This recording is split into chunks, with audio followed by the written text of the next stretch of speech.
Hello, everyone. Welcome to the Executive Insight Podcast, where we're spotlighting leaders who help business owners move from financial uncertainty to clarity and growth. I'm your host, Alan Broomfield, and today I'm joined with Patrick Hone, the founder and CFO of Arbutus Management Consulting, an expert in transforming financial chaos into confidence for SMEs. Patrick, welcome to the show. Thank you. I really appreciate being here. Thanks for having me on. I'm very excited. Yes, sir. So, Patrick, share a bit about your journey from the early days in bookkeeping to now becoming a trusted fractional CFO and advisor. Sure. I kind of fell into the accounting world. I was just a young guy. I needed to pay my rent, so I started doing bookkeeping for one of my friends who had a small construction company. And after about a month or so, I realized I really liked it and decided to pursue accounting. Went and got a bachelor degree in accounting and then a master's degree, master's of business administration, and worked my way from bookkeeper up through accountant, controller, VP of finance to finally CFO for a multinational company working in the mining space. That's a huge career there. What do you think inspired your passion for helping business owners gain control? I think it was early on in my career. I saw how hard business owners were working. They were at it every day. They were there before their employees. They were there after their employees. They put their heart and soul into their businesses, and often they weren't getting back what they were putting in. So, I saw these people working really hard. And I thought, like, is there something I can do to help them? So as an employee, I started to do. I mean, I always did my best anyway, but I started to actually looking at how can I, you know, actually improve how the outcomes for the owners. So can they make the most profit? Can they reduce their stress? Because they're running around. They've got employees. They've got government regulations. They've got banks. They've got customers. They've got all these myriad of things going on that they have to deal with every day. And so that like one thing you should be able to rely on is their accounting and their finances, and so that's kind of the role I took on. That's what kind of got me excited about helping people, is helping the owners actually achieve their dreams. And along the way, it was kind of for me, it's like that was my dream, was help them. And I was able to accomplish that for the most part. Very seldom if not happened, but Yeah, that's good. Well, there's many small and mid-sized businesses that are struggling with unpredicted cash flow, unclear profits. yeah. What shifts or trends are you seeing right now in how SMEs approach the financial management? I see a lot of companies, particularly the smaller companies, they're moving into getting QuickBooks, which is very good for small companies. It's something that a sole proprietor or a small business owner can do without a lot of help from the outside. So it keeps their costs down. And as we've been going along, I mean, QuickBooks started off as just simply a bookkeeping software program, and it's really morphed into a much better program. They use AI now. They can help you with your banking, help you with your reconciliation. So it's not so intensive, and it's not so scary for business owners to actually work with. Very user-friendly as well. What Yeah. do you think one misconception about cash flow or profitability you wish more business owners understood? I think one of the things I run into is people think I've got money in the bank, so I'm in good shape, which may or may not be true. Like, I mean, you could say you got $1 million in your bank, but and that's all your receivables. You've cleared out all your receivables, collect everything, but you owe $1.5 million. So you're not in good shape, even though you have $1 million in the bank. And I think that's one of the misconceptions, is that they think as long as they have the money in the bank, that they're okay. Yeah, so tell us about Arbutus Management Consulting. Who do you serve and what makes your approach unique? Arbutus Management Consulting has been in business for about 5 years. We serve small, medium-sized companies and a broad range. We have construction company, engineering companies. We have a doctor who does therapy on the side. We have a bunch of different um, operation companies that we deal with. A lot of them are in the project-based space, so construction, engineering. In Alberta, we have oil services company doing the same sort of things. So a lot of those are the people we deal with, but also other small companies that are just trying to get their business to produce what they wanted. And how is your approach different from other CFOs and firms? I think my approach is different because most CFOs and CPAs approach from an accounting only perspective. So they look at it as the books are good, so we're good. And as my view as a CFO is that's your starting point. You start with the books, but you also have to look at the whole company. So you have to look at it from a holistic perspective. So you look at it from, how's the financing first? Are your books in shape? Are you getting your reports done? Are you getting your taxes done? You're meeting all your regulatory requirements, but also, um, are you collecting your receivables? Are you paying your bills on time? And then look at, like how's the company operating? Are we being efficient? Do we have the right staff? If we have the right staff, are they in the right spaces in the company? So you might have somebody who's great at shipping, and they're so great at shipping that you promote them to manager, and they're a terrible manager. And now you've lost a good shipping person, and now you've basically pissed off the rest of the shipping crew because now they're being managed by somebody who doesn't know how to manage but knows how to ship. And that happens throughout an organization. So that's kind of my approach, is looking at the whole company and seeing where things are working and when they're not. Yeah, that's great. So the key word, management consulting, it sounds like you guys aren't just doing the accounting and bookkeeping. It's more um, on the consulting level, plus tax planning, just the whole list A to Z to help these guys grow. Can you, yeah, can you share a story where your work made a real difference for a business facing financial uncertainty? Sure. A good one I like to use is there's an emergency planning company in Alberta. So they plan for the oil and gas emergency plans for the oil and gas industries. They were struggling when I started with working with them. They were struggling. The owner was driving a beat up old car.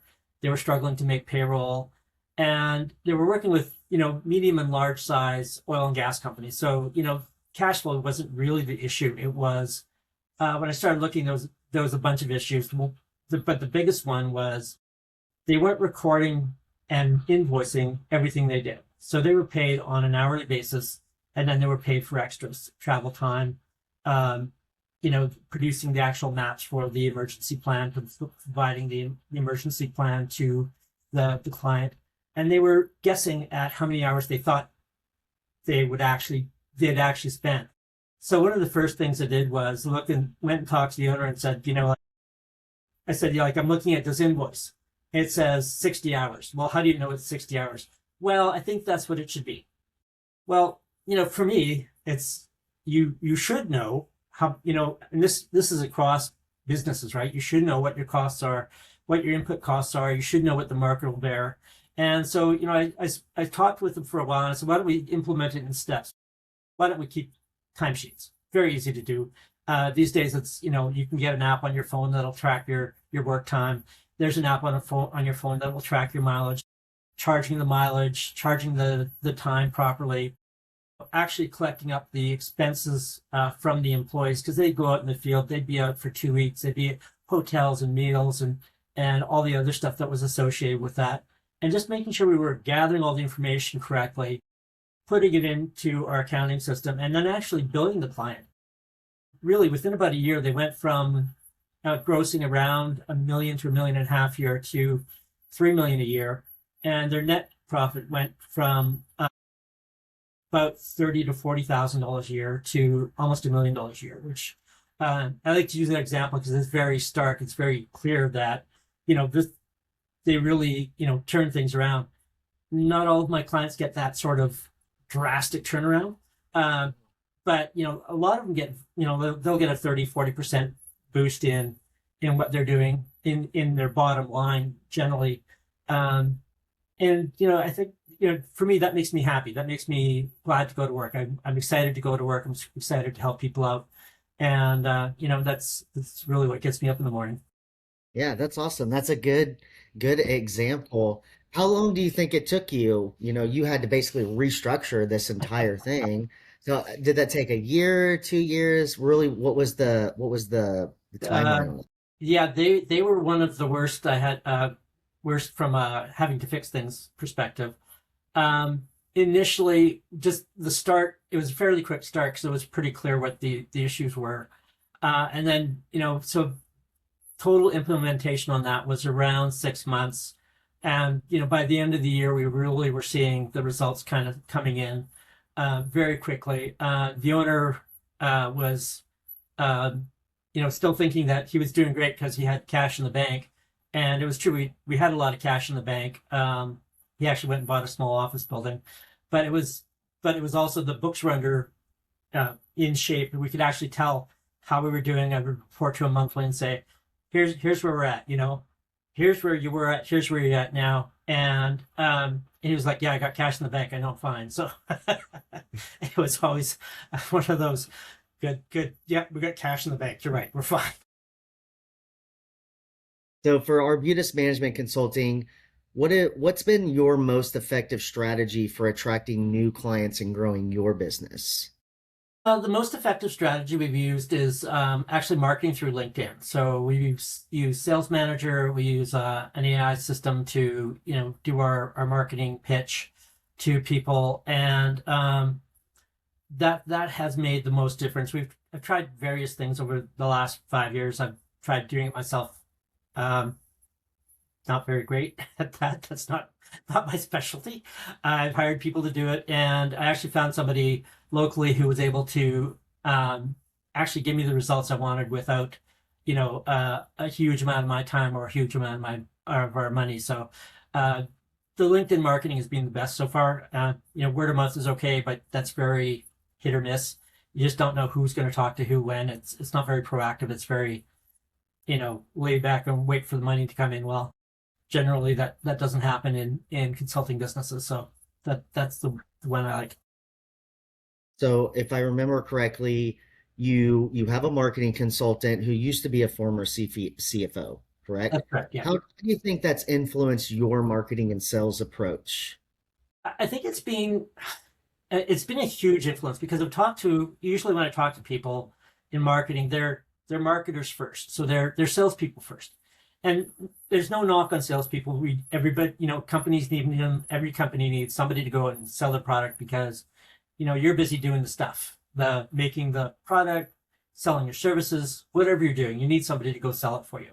And what I found was mostly when I talked to the marketing people, they didn't understand my niche. And fractional CFO is very much a niche market. It's not like, being a doctor or a roofing contractor. People go, what's that? How does that impact my business? Why should I use you? And so, having somebody who understands fractional CFO work and, has had years of experience in that and actually is even better at marketing than at CFO work, to take that over has really made a huge difference as far as, from my perspective. And because marketing, like, I think I said to you before, it's um, not my favorite thing to do. It's not something I understand the concepts. It's converting that concept into actual talking to people, getting the client in is the hard Yes. part for me. Yeah, conversations.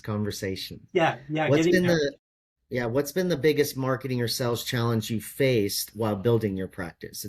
We're 5 years in now. Mhm. What do you think the biggest challenge has been? It honestly is just trying to find the right person to work with on my marketing. Like I said, I've tried it myself. Had hired other people, and really, finding somebody who like I guess the hardest part was actually trying to find somebody who understood what I was doing, so that they could actually help me. Because mostly it's, we'll set up calls for you, and we'll charge you a fee, and we'll charge you for the call, and which is fine, but then you ask them, well, how are you going to do that? Oh, they're not sure. They don't really understand how to actually market the companies, because it is, like I said, it's a little different than most operations.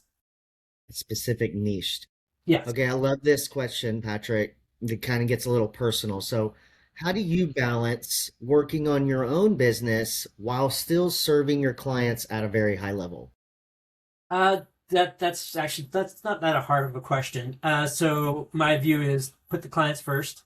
I can always catch up on my books or my marketing. I mean, I have a marketing guy now, but everything else, we do that internally. Um, it's put the client first. Client needs something. I had a call from client Friday night last week, 7:30 at night. Bit of a panic. My wife and I were, watching a movie Friday night, and so I just said, you keep going. I'm just going to go take care of this. It wasn't a huge issue, but for him at that moment, it was urgent that he get it done. I just went in, did what he needed to do, and got the got it handled. Went back. My wife had actually paused the movie and was playing with her dog, so it was. Yeah. She knows that when you have to do something, you have to do something, right? So just put the client Yeah. first. That's great. Understanding wife as well, and you're putting clients first. Very Yeah. great. What do you think any bottlenecks that you've experienced around pipeline outreach or lead conversion? I think one of the hard parts, one of the bottlenecks I find is on lead conversion, because sometimes because we're kind of casting a wide net, even though we've narrowed it down to in Salesman Navigator to the kind of people we want to pick up. We get a lot of people who are trying to sell me something. So sometimes that you say, oh, I got 10 calls this month or 20 calls this month. 5 to 10 of them were people trying to sell me something. So they're connecting with me to try to get me to buy something they're doing. And so that conversion ratio gets kind of skewed. I think that's one of the hardest parts, is really just trying to find get that niche that we're looking for and who are looking for us. What do you think that is? What are three niches that if you could go out and get more of, like what would that be? What would you love to do there? Oh, I think what I'm really kind of the niche market I'm looking for is, those businesses in, say, they've got off the ground, and maybe they've made their first million, or they're making $1 million a year, and they want to get to the next level. And so that level between $1 million and $15 million a year businesses that they're already going, but they need help to get to the next level. That would be kind of my first niche. The second one would be, the people that haven't got there yet, the founders that are going, I got this great product. I know I can sell it, but I don't know how to run my business. And those are the next niche market. And I was, talking to a video game developer earlier this week about just that. He's that size of company, just got a great product. How do I get it out there and still without giving, the whole business away to get it going? The third one is, Yeah. Okay. Okay. Gotcha. No worries. No worries. So if you can wave a magic wand right now to solve one growth or marketing challenge for Arbutus Management Consulting, what would that be? I think it would be solving the conversion issue, like getting the right people in front of me, like having the right people in front of me that I can talk to, where they have an issue that I can resolve for them, maybe a pain point or something that's been an ongoing problem that they can't really get figured out, and something that I can help them with, so that I can help them grow their company to get the goals that they want to get. So for business owners listening, what's one piece of advice you wish more people took to heart about building a sustainable, financial, and healthy business? I think I think what I would say is, like, don't ignore your books, don't ignore your finances. And because I know as small business owners and medium-sized business owners, we're all so busy trying to get the business going and doing the day-to-day business, we kind of put that on the back burner. And, I know lots of accountants, public practice accountants, they do the same thing. They put their books last, they do their clients first. So, having a solid foundation in your financial reporting, recording, gives you a good idea of where you've been, and then that informs where you're going. So having a good financial system in place, whether it's something you do yourself, whether you hire outside help to help you, or however you want to do it, is getting that information into your hands so you can actually act on it in a timely manner. That's brilliant. So where can listeners connect with you and learn more about Arbutus Management Consulting? Sure. You could go to arbutusmc.com. So ARBUTUSMC.com. That's our website. You can reach me at patrick.h@arbutusmc.com. That's email. Or if you want to give me a call, 403-404-6791. Okay, great. Patrick, thanks so much for sharing your story and insights. For more conversations with leaders in finance and business advisories, be sure to subscribe to the Executive Insight podcast. Thank you, everyone, for tuning in. Patrick, thank you for joining us today. Thank you for having me. It's been awesome.